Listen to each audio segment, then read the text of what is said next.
मुंबईत अवघ्या 2 मिनिटांच्या उशिराने विद्यार्थ्यांचे वर्ष वाया. परीक्षेला बसू न दिल्याने रडू कोसळले. पोलीस बंदोबस्तात नीट परीक्षा. देशभरात पेपरफुटीनंतर होत असलेल्या नीट UG 2026च्या परीक्षेसाठी आज देशभरात NTNचे मोठी तयारी केल्याचं दिसून आलं. याच पार्श्वभूमीवर महाराष्ट्रातील सर्वच परीक्षा केंद्रावर पोलिसांचा तगडा बंदोबस्त लागला होता. लातूर पॅटर्नमुळे देशभरात गाजलेल्या लातूर जिल्हा प्रशासनाने नीट परीक्षेची सर्व तयारी केली. परीक्षा पारदर्शक, सुरक्षित आणि सुरळीत पार पाडावी यासाठी प्रत्येक परीक्षा केंद्रावर कडक बंदोबस्त तैनात करण्यात आला आहे.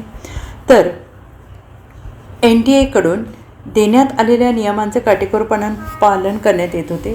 NTAच्या याच नियमाचा फटका 2 विद्यार्थ्यांना बसला असून केवळ 2 मिनिटे उशिरा झाल्याने मुंबईतील 2 विद्यार्थ्यांना परत फिरावे लागले. मुंबईतील परळ भागातील महर्षी दयानंद कॉलेज हे यंदाच्या पुनर्परीक्षा घेण्यात येत असलेल्या नीट पेपरचं केंद्र आहे आणि या ठिकाणी 2 विद्यार्थ्यांना परीक्षा केंद्रावर पोहोचण्यासाठी अवघे 2 मिनिटं उशीर झाल्याने त्यांचे अक्षरशः वर्ष वाया गेलं आहे.